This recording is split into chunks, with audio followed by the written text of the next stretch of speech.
শহরে চলে আসলেন। কলকাতা শহরে আরেকজন বামপন্থী হিন্দু লোক কমিউনিস্ট আন্দোলন করেন, এরকম একজন লোক তাকে স্কুলে ভর্তি করে দিলেন। সেখানে তিনি বৃত্তি পেতেন এবং থাকা খাওয়া ফ্রি এবং মাসে 2 টাকা করে বৃত্তি পেতেন। সে সময় 2 টাকা মানে এখনকার প্রায় 20,000 টাকার মতো।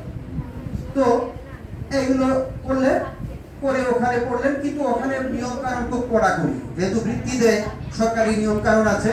তিনি এই স্কুলে পড়াশোনাটা ভালো লাগলো না, তিনি 6-এ উঠে চলে গেলেন আরেকটা স্কুলে।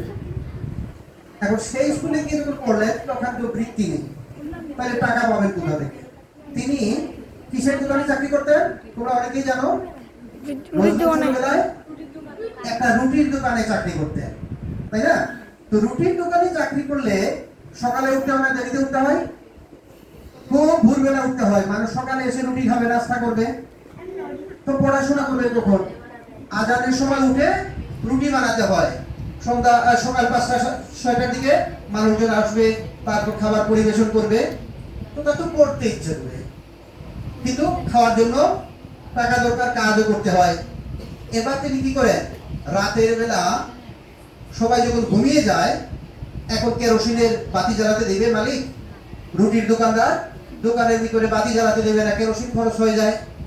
তাহলে কিভাবে পড়া যায়?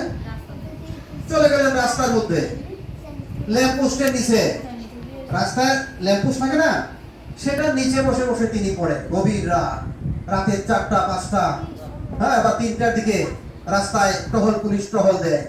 আর কে থাকে রাস্তায়? আর কারা থাকবে এই গভীর রাতে? একটা হচ্ছে পুলিশ টহল দেয়। আমরা তো আড্ডা দিচ্ছি, কথা বলবো, বুঝবো, আমরা আড্ডা দিচ্ছি না, ক্লাস নিচ্ছি না। তো রাস্তায় কারা থাকতে পারে? টহল পুলিশ আর চোর ডাকাত। কিন্তু ওই টহল পুলিশ দেখে যে ছেলেটা সকালবেলা রুটি পরিবেশন করলো, আমাকে নাস্তা খেলাম, যে ছেলেটা রুটি পরিবেশন করছে, সে দেখি এখন ল্যাম্পপোস্টের নিচে দাঁড়িয়ে। সেই লোক আবার নিঃসন্তান, মানে কি বিয়ে করেছে কিন্তু সন্তান নেই। যারা নিঃসন্তান তারা মানুষের সন্তানের দুধ দেখলে তাদের খুব মায়া হয়। আর এরকম একটি ছেলে যে রাত জেগে পড়াশোনা করে, আমার সারাদিন দিনের বেলা তাকে রুটি পরিবেশন করে, তিনি কি করলেন যে তোমাকে আমি আমার ছেলে বানিয়ে নিয়ে যাব। কোথায়? ময়মনসিংহ। সেই ময়মনসিংহে ত্রিশালে নিয়ে আসলেন, যে কারণে ত্রিশালে এখন একটা বিশ্ববিদ্যালয় হয়েছে, কাজী নজরুল বিশ্ববিদ্যালয়। ওখানে এনে তাকে ক্লাস 8-এ ভর্তি করে দিলেন। 7 থেকে 8-এ ওখানে পড়তেন। 7-এ কোনো পরীক্ষা নাই, ওখানে এসে তারা পরীক্ষা নিয়েছেন, মুখে পরীক্ষা নিয়েছেন, ভালো পারে তাহলে 8-এ ভর্তি হলেন। কিছুদিন পড়লেন। 9-এর পরীক্ষার আগে ওই দারোগার মা ওকে বেশি বেশি আদর করে, মায়ের মতো, দারোগার স্ত্রী তাকে মা হিসেবে অনেক বেশি আদর করে। তো মায়ের মতো করে যদি বেশি আদর করে, কার কথা বেশি মনে পড়বে তাইলে? তার তো মা বেঁচে আছে, রাগ করে চলে এসেছে, সুতরাং আবার তার মায়ের কথা মনে পড়ে গেল। ওখান থেকে একদিন পালিয়ে চলে আসলেন। এসে মাকে দেখলেন, কয়েকদিন থাকলেন, আবার মনে হলো পড়াশোনা করা দরকার। আবার কলকাতা শহরে ওই যে আগে বৃত্তি পাওয়ার জন্য যে স্কুলে ভর্তি হয়েছিলেন ওখানে গেলেন। তো ঠিক আছে, তুমি ক্লাস 10-এ ভর্তি হয়ে যাও, এবার 9 বাদ, সরাসরি 10-এ ভর্তি হয়ে যাও। ঠিক আছে, 10-এ ভর্তি হলেন। কদিন পর টেস্ট পরীক্ষার আগে বুক ধুরফর করে টেস্টে পাস করবো, তো যদি ফেল করি তাহলে তো পড়াশোনা শেষ। এমন সময় দেখলেন প্রথম বিশ্বযুদ্ধ শুরু হচ্ছে 1917 সালে। প্রথম বিশ্বযুদ্ধে সৈনিক সংগ্রহ করা হবে। তো সে সময় তো সার্টিফিকেট লাগতো না। তিনি গিয়ে লাইনে দাঁড়িয়ে গেলেন। লাইনে দাঁড়ানোর পর ওদেরকে 2-1জনকে একটু ধাক্কা দেবে, তারপর একটু দৌড়াবে, তারপর একটু সাঁতার দেওয়াবে, তারপর মোটামুটি রিডিং করতে পারলেই নিয়োগ হয়ে গেল তার। কোথায়? ব্রিটিশ সেনাবাহিনীতে তার নিয়োগ হয়ে গেল দ্বিতীয় বিশ্বযুদ্ধের সৈনিক হিসেবে। সেখান থেকে তাকে পাঠিয়ে দেওয়া হলো করাচিতে। করাচিতে গিয়ে ওখানে পিটি হয়, প্যারেড হয়। তিনি অসুস্থ হয়ে তাঁবুতে বসে থাকেন। বসে বসে তিনি লেখেন জল জল জল ঊর্ধ্ব গগনে বাজে বাদল, এই যে ছন্দে তালে তালে। তারপর উর্দু ভাষা, ফার্সি ভাষা, আরবি ভাষা, আরো বিভিন্ন অঞ্চল থেকে যে সৈনিকরা এসেছে তাদের কাছ থেকে ভাষা শিখে ওখানে বসে বসে তিনি একটা কবিতা লিখলেন। কলকাতায় মুসলিম সাহিত্য সমাজের একটি পত্রিকায় একটি কবিতা লিখলেন। বঙ্গীয় মুসলিম সাহিত্য সমাজে পত্রিকায় কবিতা লিখলেন। কবিতার নাম হচ্ছে মুক্তি। সেই কবিতাটা অনেকটা, ভাষাটা অনেকটা রবীন্দ্রনাথের মতোই। রবীন্দ্রনাথ যেরকম করে সেরকম কবিতাই তিনি লিখলেন। তারপর আরো কিছু গল্প লিখলেন। লিখে তারপর 1919 সালে বিশ্বযুদ্ধ শেষ। বিশ্বযুদ্ধ যেহেতু শেষ, তাই আর চাকরি আছে? তার চাকরিও নাই। ফিরে আসলেন। যাবেন কোথায়? যেহেতু ওই যে মুসলিম সাহিত্য সমাজের ইয়েতে পত্রিকায় লিখেছেন, ওই পত্রিকা অফিসে আসলেন। ওই পত্রিকা অফিসে মুজাফফর আহমদ নামক একজন কমিউনিস্ট কর্মী ছিলেন এবং ওই পত্রিকা প্রকাশনার সাথে ওই পত্রিকা অফিসে দুতলায় ছিল প্রেস আর নিচতলার একটা রুমে উনি থাকতেন। ওনার সাথে তিনিও ওই রুমেই থাকা শুরু করলেন। ওখানে থেকেই তিনি পত্র পত্রিকায় লিখছিলেন। ওই সময়ে ওখানে একজন কুমিল্লার লোক ছিলেন।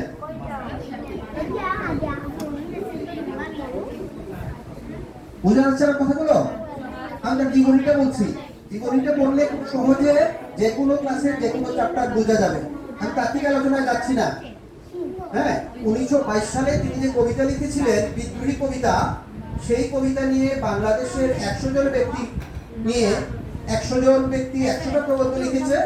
সেটা নিয়ে একটা সেমিনার হয়েছে এবং ওখানে আমি ছিলাম। তো আমি ওই তাত্ত্বিক গভীর কঠিন আলোচনায় যাচ্ছি না, ঠিক আছে? আমি সহজ করে বলছি। তো ওখানে যাওয়ার পর কি হলো, ওই কুমিল্লার ব্যক্তি চিন্তা করলেন যে এই ব্যক্তি তো বেশ ভালো কবিতা লিখে, তাইলে ওই কুমিল্লার ব্যক্তির একটা ছাপাখানা ছিল, তিনি বই প্রকাশ করেন। তিনি তাকে নিয়ে চলে গেলেন কুমিল্লাতে, তার গ্রামের বাড়িতে। কুমিল্লায় গ্রামের বাড়িতে গিয়ে তার 14-15 বছরের একটা ভাগ্নি ছিল। তার বোন, বিধবা বোন তার বাড়িতে থাকে, আর তার একটা ভাগ্নির নাম হচ্ছে নার্গিস। তো তারা একসাথে পুকুরে সাঁতার করতো, একসাথে গোসল করতে যেত, স্নান করতো, একসাথে ফুল তুলতো, একসাথে খেলাধুলা করতো। এরকম করতে করতে তাদের মধ্যে একটা প্রেমের সম্পর্ক গড়ে ওঠে। আর একজন বড় বিখ্যাত কবি, আর 6, 7 বা 8, 9 পরে একটা মেয়ে তার সাথে যখন গল্প করছে, তখন কি করলেন, ওই প্রকাশক কুমিল্লার মানুষ হচ্ছে খুব বৈষয়িক। সিলেট চট্টগ্রামের মানুষ অন্যান্য অঞ্চলে গেলেও বিয়ে করার জন্য নিজের এলাকায় চলে আসে, অথবা বাড়িঘর বানাইতেও ওই এলাকায় বানায় না। কিন্তু কুমিল্লা নোয়াখালীর মানুষ কিন্তু যে অঞ্চলে যায় ওই অঞ্চলে বাড়িঘরও বানায়, বিয়েটাও করে। খুব বৈষয়িক চিন্তা খুব বেশি করে। তো ওই ব্যক্তি চিন্তা করলেন যে এরকম একজন বিখ্যাত কবিকে যদি আমার ঘর জামাই বানাতে পারি, তাহলে তো সব লেখা টাকা পয়সা সব আমি পাবো। বিয়ের আয়োজন হলো। নজরুল ওই সময় সদ্য ইয়ে থেকে এসেছেন, তারও বয়স বেশি নয়। হ্যাঁ, তো যে 20 বছর বয়স বা 21 বছর বয়স, আর মেয়ের বয়স এরকম 14 বছর। তো বিয়ের আয়োজন পত্রিকায় এই চিঠি ছাপিয়ে জানিয়ে দিলেন। এবার বিয়ের রাতে যখন ওদের কাবিন নামা সই হবে, সেই কাবিন নামায় লেখা আছে যে নজরুল ঘর জামাই হয়ে থাকবেন। নজরুল তো বলে না, এই বিয়ে তো আমি করবো না। এখন এত গুণী ব্যক্তিজন আসছেন, আত্মীয় স্বজন আসছেন, এবং উনি একজন ধনী ব্যক্তি, একজন প্রকাশক, সুতরাং মান সম্মান যাবে। কি করা যায়, যে ঠিক আছে, আচ্ছা তুমি বিয়ে না করো, তো আমাদের মান সম্মানটা নষ্ট করো না, আত্মীয় স্বজন আসছে, তুমি থাকো। আচ্ছা ঠিক আছে, কাবিন নামায় সই না করো। সই না করে ভোরবেলা, পরের দিন ভোরবেলা আর বাসর ঘর হলো না, তিনি ভোরবেলা ওই অনুষ্ঠানেরই একজন আত্মীয়ের সাথে ভোর রাতে বা গভীর রাতে চলে গেলেন। দীর্ঘ পথ হেঁটে কিছুটা নৌকায় গিয়ে চলে আসলেন কুমিল্লা শহরে। কুমিল্লা শহরে যে বাড়িতে আসলেন, সে বাড়িতেও তিনি আত্মগোপন করে থাকেন বেশ কিছুদিন। সেই বাড়ি আবার তার একটা ভাতিজি আছে। তারও বড় ভাই মারা গিয়েছেন, বড় ভাইয়ের বউ তার সাথে থাকে, এবং তার ভাতিজির নাম হচ্ছে প্রমীলা সেনগুপ্তা, অর্থে দুলি। এই তাকে নিয়ে তিনি লিখলেন দুলন চাপার কবিতাগুলো। তো এখানে তিনি আরো কিছুদিন থাকেন, তারপর তখনও বিয়ে হয়নি, আমি কলকাতায় চলে যান। কলকাতায় আবার ওখানে গিয়ে একদিন রাতের বেলা, গভীর রাতে উঠে তিনি পেন্সিল আর কলম দিয়ে লিখতে বসলেন 141 লাইনের একটা কবিতা। সকালবেলা তার রুমমেট যখন নামাজ পড়তে যাচ্ছে, ভোরের নামাজ, বলছে তোরা নামাজ পড়ে আয়, আমি এই লেখাটা শেষ করি। নামাজ পড়ে আসার পর এই লেখাটা, তুই কি লিখেছিস? তো সাংঘাতিক কবিতা, বলবীর চির উন্নত মমসী শির নেহারি আমারি নত শির শিকরি হিমাদ্রি। তারপর আরেক জায়গায় লিখেছেন আমি ভগবান মুখে একে দেই পদচিহ্ন। আরেক জায়গায় লিখেছেন খুদার আসন আরশ ছিলিয়া উড়িয়াছি চির বিস্ময় আমি বিশ্ববিদাত্রী। এই একটা কবিতা দিয়ে নজরুলের কবিতা হয়ে গেল। এতদিন কবিতা ছিল রবীন্দ্রনাথের কবিতা, অগো তুমি কোথা যাও কোন বিদেশে, বারেক ভেজাও তরি কুলেতে এসে। এই যে অগো, তাহলে এখন যদি আমরা রিক্সা ড্রাইভারে বলি অগো তুমি আমাকে নিবা, বলা যাবে? কারণ রবীন্দ্রনাথ একটু মেয়েলি সুরে কথা বলতে, একটু সুরেলা ভঙ্গিতে কথা বলতে। নজরুল এসে কবিতার ভাষাটি করে দিলেন বিদ্রোহী। কিরকম? এবার কবিতা বলার সাথে সাথে আমার পা এরকম সমান থাকে না, এরকম হয়, বলবীর চির উন্নত মমসী, পাটা উঠে যাচ্ছে। এবার হিন্দুরা বলেন কি ভগবানের মুখে পদচিহ্ন, ও তো না ইয়ে ধর্ম অপপ্রচার চালাচ্ছে, ওকে ওদেরকে মারো, ওর কবিতা প্রকাশ করা যাবে না। নজরুল বলেন বলো কি, তোমাদের পুরাণে তো সে কথা আছে। কি কথা? বলে ভৃগু নামে একজন ব্যক্তি ছিলেন, তিনি প্রতিজ্ঞা করলেন ঈশ্বর তো তিনজন, হিন্দু ধর্ম মতে ব্রহ্মা বিষ্ণু শিব, তিনজনের মধ্যে মহৎকে। এটা প্রমাণ করার জন্য তিনি একদিন গেলেন শিবের ওখানে। মহেশ্বর মানে শিব, ঈশ্বরের মধ্যে মহা ঈশ্বর শিব। শিবের সামনে গিয়ে শিব ধ্যান করছেন, তিনি ওর সামনে ধ্যানে আগুন জ্বালিয়ে ধ্যান করছেন, আগুন একটু সরিয়ে দিলেন, একটু নাড়া দিলেন পা দিয়ে। শিব তো খেপে গিয়ে তাকে মারতে আসছেন, তিনি দৌড়ে ওখান থেকে পালিয়ে গেলেন, যে ইনি তো মহৎ হইতে পারে না, দেবতা যদি হয় মহৎ হয় তিনি কেন রাখবেন। তারপর শিবের কাছ থেকে গিয়ে তিনি গেলেন ব্রহ্মার কাছে।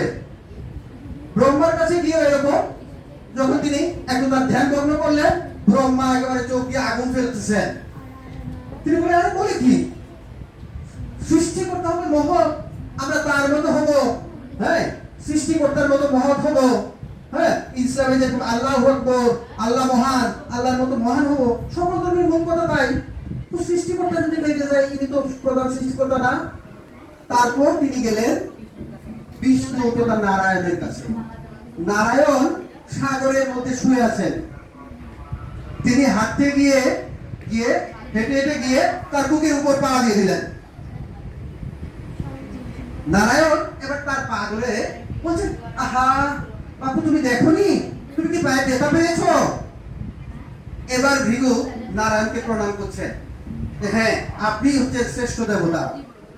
তাহলে আপনাদের ধর্মগ্রন্থে তো আছে ভগবানের বুকে পায়ে দেয়া যায়, তো আমাকে উপমুখ খেপছেন কেন? এরকম তিনি ইসলাম ধর্মের বিষয়কেও নিয়ে আসলেন এভাবে। ইসলাম ধর্মের যে মহৎ অনেক কীর্তিগুলো সেগুলোকে নিয়ে এসে হিন্দু মুসলিম গ্রিক ঐতিহ্য নিয়ে আসলেন।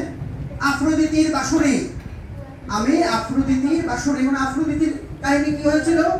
আফ্রোদিতি প্রেমের কাহিনী, সেই প্রেমে আফ্রোদিতির প্রেমিকা মনে হয় নাকি হ্যাঁ সরি আফ্রিয়াসের বাঁশুরি, আফ্রিয়াস আর আফ্রোদিতি। তো আফ্রিয়াস বাঁশুরি বাজিয়ে বাজিয়ে হিন্দু ধর্ম যেমন রাধা কৃষ্ণের মতো গ্রিক ঐতিহ্যেও আফ্রিয়াস বাঁশুরি বাজিয়ে তার প্রেমিকা প্রেমে মুগ্ধ হয়ে তার প্রেমে পড়েছিল। এক পর্যায়ে তার প্রেমিকা যখন মারা যায় তখন তিনি বাঁশুরি বাজিয়ে বাজিয়ে স্বর্গে চলে যান। স্বর্গের দেবতাকে সন্তুষ্ট করেন। স্বর্গের দেবতারা বলেন যে ঠিক আছে, তোমার প্রিয় তোমাকে তোমার কাছে ফিরিয়ে দেওয়া যাবে, তবে একটি শর্ত, তোমাকে বাঁশি বাজিয়ে বাজিয়ে এই আসর ত্যাগ করতে হবে এবং পেছন দিকে তাকানো যাবে না। আফ্রিয়াস বাঁশুরি বাজিয়ে বাজিয়ে আসলেন, তার মনে হলো পেছন থেকে তার প্রিয়তমা চলে আসছে, এবার মনে তার কাঁধে হাত দিচ্ছে, অমিতের পিছন ফেলে তাকালেন। শর্ত ছিল পেছনে তাকানো যাবে না, আর সাথে সাথে তার প্রিয়তমা আবার বিলীন হয়ে গেলেন। এরপরে ওই গ্রিক মিথোলজি অনুসারে ওই যে বাঁশির বাঁশুরি বাজিয়ে চলছে। সেই কবিতায় নজরুল লিখলেন মম এক হাতে বাঁকা বাঁশের বাঁশুরি আর হাতের নতুর্য, কেন এটা বললেন? তাহলে বাসর বাসরে কি প্রেমের কবিতা, তাহলে প্রেম বা ভালোবাসা থাকবে। আর হাতে রণদুর্য, যুদ্ধের বাদ্যযন্ত্র, তাহলে যুদ্ধের বাদ্যযন্ত্র কেন? তাহলে যুদ্ধ মানে তো সন্ত্রাস, যুদ্ধ মানে তো জঙ্গি, যারা জঙ্গি তারা তো যুদ্ধ করে সমাধান চায়। তাহলে নজরুল কি জঙ্গি, জঙ্গিবাদের সমর্থক না? একটি বাক্য, যে যুদ্ধের পরিণাম ভালোবাসা, ভালোবাসার জন্য যুদ্ধ, আমি সমাজকে সুন্দর করার জন্য যুদ্ধ। তিনি ভাঙছেন, বলছেন ব্যাঙে আবার গড়তে জানে সে ছিল সুন্দর, তোরা সব জয়ধ্বনি কর, তোরা সব জয়ধ্বনি কর, ওই নতুনের কেতনুরে জয়ধ্বনি কর। আমরা এমন এক সময়ে বসবাস করছি যেখানে জয়ধ্বনি করা যায় না।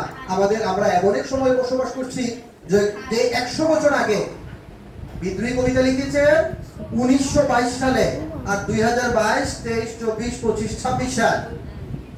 সেই 100 বছর আগে তিনি বলেছেন, হ্যাঁ, যে জনসংখ্যায় আমরা বেড়ে যাচ্ছি পৃথিবীতে, তার নিজের ধর্মের মানুষকে বলছেন, হ্যাঁ, গুনতিতে মোরা বাড়িয়ে চলেছি গরু ছাগলের মতো, বিশ্ব যখন এগিয়ে চলেছে আমরা তখন পিছে, বিবি তালাকের ফতোয়া খুঁজি কুরআন হাদিস চষে। পুরো পৃথিবী এগিয়ে যাচ্ছে, কিভাবে চাঁদে যাওয়া যায়, চাঁদে বাড়ি বানানো যায়, কিভাবে ওই কম জায়গার মধ্যে আগে 3 মাসে ধান চাষ করা হতো, এখন 1 মাসে কিভাবে ধান চাষ করা যায়, যে মুরগিটা আগে 6 মাসে বড় হতো সেই মুরগিটা আমরা 1 মাসে কিভাবে বড় করতে পারি, আমের মধ্যে কোন আমের মধ্যে আম সাইজে বড় হবে, টক আম ছিল সেটাকে মিষ্টি আম কিভাবে বানানো যায়, এরকম নানা কমিশনে যেখানে পৃথিবী এগুচ্ছে আমরা মুখস্থ করছি বিবি কোন কোন অপরাধ করলে তাকে তালাক দেওয়া যায়, কোন কোন অপরাধ থাকলে আরো কয়টা বিয়ে করা যায়, কেমন এই যে বিষয়গুলো সেগুলোকে তিনি সরাসরি তার কবিতায় তুলে এনেছিলেন। আবার তিনি এই যে স্যারের সাথে আজকে গল্প করেছিলাম যে আমাদের অন্যান্য কবি সাহিত্যিক রবীন্দ্রনাথ নারী শিক্ষার কথা বলেছেন, শিক্ষা আন্দোলনের কথা বলেছেন, কিন্তু তিনি তার নিজের মেয়েদেরকে বেশি দূর পড়াননি। তার মেয়েদেরকে অল্প পড়িয়ে অল্প বয়সে বিয়ে দিয়ে মেয়ের জামাইদেরকে পড়িয়েছেন। সেই মেয়ের জামাইরা তাকে অপমান করেছে, সেই অপমানের বেদনা সইতে না পেরে তিনি হৈমন্তী গল্প লিখেছেন, তার নিজের জীবনের ঘটনা। কিন্তু আমরা অনেকে, আমি যেটা বলেছিলাম যে আমি অনেক ধর্মীয় নিয়ম কানুন মানি না, কিন্তু আমি বিশ্বাস করি যে আমার স্ত্রী যেন ধর্ম মানে, আমার বাচ্চারা যেন ধর্মদ্রোহী না হয়, ধর্মচ্যুতি না ঘটে, তারা যেন সেই ধর্মে থাকে। এই যে অবস্থা অধিকাংশ মানুষের, নজরুল কিন্তু তার জীবন দিয়ে সেটা করেছিলেন। তিনি বলেছিলেন আমি হিন্দুও নয়, মুসলিমও নয়, আমি হিন্দু মুসলিমের গালাগালিকে গলাগলিতে রূপান্তরিত করতে চেয়েছি। আমি কবিতা গান লিখেছি, এত ভালো কবিতা হয় না। তিনি তখন রবীন্দ্রনাথকে বলেছিলেন অমর কাব্য তোমরা লিখিও বন্ধু, যারা আছে সুখে দেখিয়ে শুনিয়া খেপিয়া গিয়াছি যাহা আসে করি মুখে। তিনি গালি দিয়েছেন, গালি দিয়ে কবিতা লিখেছেন, স্লোগান লিখেছেন। কেন লিখেছেন? এবং তিনি আমাদের প্রতিজ্ঞা করিয়েছেন। কিরকম প্রতিজ্ঞা করিয়েছেন? যে আমরা শপথ দিই না, যে তোমরা দেখেছো, তোমরা এসে যাচ্ছে অনেক সময় ক্লাস করি বলে, যে আমরা দেখি যে বিভিন্ন সময় শপথ দেই না, স্কুলে আমরা শপথ করি না, তো বলো বলো বীর চির উন্নত মম শির, শির নেহারি, অর্থাৎ বলো আমাদের মাথা উন্নত, আমাদের শির দেখে হিমালয় পর্বত নত হয়ে যাবে, আমরা বীরের জাতি হয়ে উঠবো। সেটা লিখলেন 1922-এ। আর 1971-এর মুক্তিযুদ্ধের পর 1972-এ ঠিক 50 বছর পর আমরা হয়ে গেলাম বীরের জাতি। হ্যাঁ, এর আগে আমরা বীর বাঙালি অস্ত্র ধরো বাংলাদেশ স্বাধীন করো বলে আমরা স্বাধীন হয়ে উঠলাম। এই যে বিষয় নজরুলের, একইভাবে তিনি বিয়ে করলেন একজন হিন্দু রমণীকে, কিন্তু ধর্মান্তরিত না করে। তিনি তার শাশুড়ি এবং স্ত্রী ঘরে হিন্দু ধর্ম পালন করতেন, তার মুসলিম বন্ধুরা আসলে তাদেরকে নিয়ে তিনি বাইরের হোটেলে গিয়ে গরুর গোশত দিয়ে ভাত খাওয়াতেন। আবার ঘরে এসে যখন তার বিয়ে হচ্ছে, পড়া হচ্ছে, তখন বলা হচ্ছে ধর্মান্তরিতের কথা করা লাগবে কিনা। তিনি বলছেন গিয়ে ওকে আগে জিজ্ঞেস করো, যদি ইচ্ছে করে তাহলে করুক, না হয় না।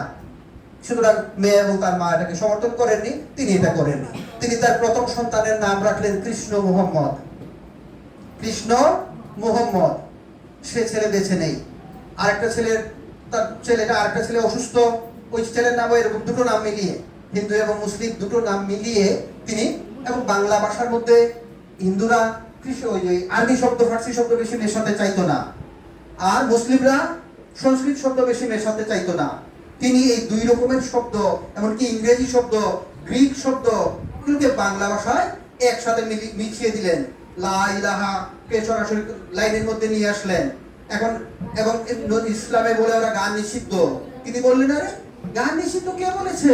তোমরা যে আজান দাও, আজানটা সুর, ওখানে তো সুর, সুর মানে হচ্ছে দেবতা, অসুর সুর পছন্দ করে না, তো আজান তো সুর। এভাবে তিনি দেখালেন।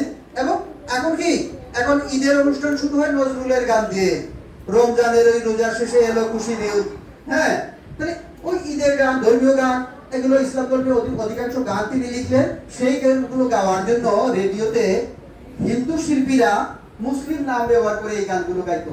ওই সময় মুসলিম গায়ক ছিলেন না, হিন্দুরাই মুসলিম হয়ে ওই গানগুলো, মুসলিম নাম ব্যবহার করে ওই গানগুলো গাইতেন। আবার তার একটা ছেলে প্রচন্ড অসুস্থ হওয়ার পর তার স্ত্রীও অসুস্থ হয়ে গেলেন, তখন তিনি হয়ে গেলেন একজন কালী সাধক। কালী পুজোর গান সবচেয়ে বেশি লিখেছিলেন এর আগে রামপ্রসাদ। রবীন্দ্রনাথ কিন্তু কোন মূর্তি পুজোর গান লেখেননি। রবীন্দ্রনাথ কিন্তু হিন্দু নয়, তিনি ব্রাহ্ম ধর্মের অনুসারী। রবীন্দ্রনাথের বাবা দাদা কেউ মূর্তি পূজার সমর্থন করে না। তার দাদার আগে মূর্তি পূজা হতো, তাদের বাড়িতে দুর্গা পূজা হতো। তার দাদা রাজা রামমোহন রায়ের বন্ধু থেকে যে দেবেন্দ্রনাথ, দ্বারকানাথ, তারা ছিলেন ব্রাহ্ম ধর্মের অনুসারী, নিরাকার। আবার আরেকদিকে বলা যায় যে হিন্দু ধর্ম সাকার এবং নিরাকার দুটোই। অর্থাৎ আমরা যখন কৃষ্ণ বলছি আকৃতি আছে, হরি যখন বলছি তখন কিন্তু হিন্দু ধর্ম নিরাকার, সাকার নিরাকার দুটোই আছে। এই অর্থে অর্থাৎ রবীন্দ্রনাথ কোনদিন এরকম পূজা পর্যায়ের গান লিখেছেন, প্রার্থনা লিখেছেন, তার গীতাঞ্জলির সবগুলোই আমার মাথা নত করে দাও হে তোমার চরণ ধুলার উপরে, এরকম গান আছে। কিন্তু মা বলে সরাসরি মাকে নিয়ে কোনো গান কবিতা রবীন্দ্রনাথ লেখেননি। রবীন্দ্রনাথ সঙ্গীত লিখেছেন, আর নজরুলের গানকে গীতি বলা হয়। আপনারা যারা নজরুলের গানকে নজরুল গীতি বলা হয়, তাহলে গীতি আর সঙ্গীতের পার্থক্য কি কেউ কি জানেন? সঙ্গীত গীত, গীতিও গীত। সঙ্গীত একাধিক ব্যক্তির মনের ভাব, অন্যজনের মনের ভাব, সেগুলো থাকবে। আর গীতিতে থাকবে আত্মপ্রক্ষেপণ, আমার নিজের কথা, আরেকজনের বিষয় কিন্তু আমি নিজে বলছি। নজরুলের যে কীর্তনের গান হয় রাধা বলছে, রাধা যে কথাগুলো বলছে ওটাই। আর রবীন্দ্রনাথ যখন লিখি রাধা কৃষ্ণ দুইজনের কোথায় তিনি দেখে তিনি লিখছেন, ওটা হচ্ছে সঙ্গীত। আর গীত হচ্ছে আমার মনের দুঃখ যখন আমি বলছি তখন এটা গীত। এই জন্য নজরুলের অধিকাংশ সঙ্গীত যে নেই তা নয়, বেশ কিছু সঙ্গীত আছে, কিন্তু অধিকাংশই নজরুল গীতি, আর রবীন্দ্রনাথের গুলো সঙ্গীত। শেষ জীবনে এসে তাকে তিনি বধির হয়ে পড়েন, তার চিকিৎসা ভালোভাবে হয় না, কারাগার বরণ করেন, এবং তিনি আরেকটি আনন্দময়ীর আগমনে আরেকটি কবিতা, দুর্গা পূজার উপর আরেকটি কবিতা লিখে তিনি জেলে যান। তিনি প্রথম ভারতের স্বাধীনতার কথা বলেছিলেন, স্বরাজের কথা বলেছিলেন, বাঙালির বাংলার কথা বলেছিলেন নজরুল। অর্থাৎ বঙ্গবন্ধুর জন্ম 2020 আর 1920 আর 1922 বিদ্রোহী কবিতা, আর 1920 ঢাকা বিশ্ববিদ্যালয়, হ্যাঁ 21 থেকে চালু হলো। এই যে 1920, 21, 22 এই সময় এই অঞ্চলের মুসলিমরা তখন আন্দোলন করছে, তুর্কি খেলাফতের আন্দোলন। পুরো বিশ্বের মুসলমান নাকি একটা রাষ্ট্র হবে, সেই রাষ্ট্র হবে তুর্কিস্তান, তুরস্ক। আর নজরুল এখানে বসে তুরস্কের কামাল আতাতুর্ককে নিয়ে কবিতা লিখেছেন। কামাল তুনে কামাল কিয়া ভাই। কামাল আতাতুর্ক তুরস্কে এসে তুরস্কে যে তুর্কি ভাষাকে আগে ছিল আরবি বর্ণমালা দিয়ে লিখতো, ওটাকে বদলে দিয়ে তিনি সেই রাষ্ট্রকে ধর্মনিরপেক্ষ বানিয়েছিলেন আর বর্ণমালা করে দিয়েছিলেন ইংরেজ। এবং এই কারণে তুরস্ক হয়েছিল ইউরোপের একটি অংশ, ইউরোপ এবং আফ্রিকার মাঝামাঝি অবস্থান, ইউরোপের একটি অংশ। এখন আবার তুর্কিরা আবার তারা মনে করে যে না, তারা আফ্রিকার একটি অংশ। এবং ওই সময় এই আন্দোলনেরও তিনি বিপক্ষে তিনি খেলাফতি আন্দোলনে বিপক্ষে বলেছিলেন যে ভারতে স্বাধীনতা দরকার, ব্রিটিশদের তাড়ানো দরকার, আর ব্রিটিশদের তাড়াতে হলে এখানে যারা আছে তাদের ডিভাইডেড রুল পলিসিতে বাদ দিয়ে তাদেরকে এক হতে হবে। এখন এক হওয়ার উপায় কি? আমরা একটি বিষয়কেই দুই ভাবে দেখতে পারি। এখানে একটা মানুষ হেঁটে যাচ্ছে, আর খেয়াল করেন একটা মানুষ এরকম করে হেঁটে যাচ্ছে, আমি কি বলবো? আসছে না যাচ্ছে? আপনারা কি বলবেন? আসছে। কোনটা সত্য? দুটোই সত্য। তাহলে আমাদের দেশে যদি আমরা বলি হিন্দু এবং মুসলমান ধর্মের মধ্যে অনেক পার্থক্য, অনেক ব্যবধান, কোনো মিল নাই। একজনে মূর্তি পূজা করে, একজনে মূর্তি ভাঙে, হ্যাঁ, একজনে এটা খায়, একজনে এটা খায় না। এরকম করে যদি বলি ব্যবধান অনেক বলা যাবে। আমরা যদি মিল বলি, উভয়ে মাথায় বাড়ি গেলে ও মারে বলে, হ্যাঁ, ও আল্লাহরে বলে পড়ে, প্রথমে ও মারেই বলে, তাই না? পরে গেলে তখন ও মারে বলে। উভয়েরই রক্ত একই, উভয়েই পবিত্র ধর্মস্থান চক্কর দেয়, উভয়েই পবিত্র স্থানে গেলে, তীর্থে গেলে বা হজে গেলে মাথা মুন্ডন করে, উভয়েই সেলাইবিহীন কাপড় পরে, ধর্মীয় অনুষ্ঠান করার সময় সেলাইবিহীন কাপড় পরে, উভয়ই বিশ্বাস করে যে আমাদের ভাগ্য দেবতা সুপ্রিম পার্সোনালিটি লিখে রেখেছেন, তার কথা মতো চলছে। উভয়ই বিশ্বাস করে আমাদের দিনলিপি লিখিত হচ্ছে, মৃত্যুর পরে বিচার হবে। তাহলে মিলটি বেশি, খাদ্য একটা দুইটা আইটেম ছাড়া বাকি সবগুলোই এক। সুতরাং এই দুই পক্ষের মিলনটা সম্ভব ছিল, সেই প্রত্যাশা তিনি করেছিলেন, কিন্তু সেই প্রত্যাশার স্বপ্ন আমরা বাস্তবায়ন করতে পারিনি। কিন্তু তার জীবন দিয়ে, তার কষ্ট দিয়ে, তার জীবন গ্রন্থগুলো পড়ে আমরা সেই বিষয়গুলো জানবো, এটা আমরা আশা করি। ধন্যবাদ সবাইকে। এখন শুনবো আপনাদের কোথাও আমরা আড্ডা দেবো, আলোচনা করবো। ধন্যবাদ সবাইকে।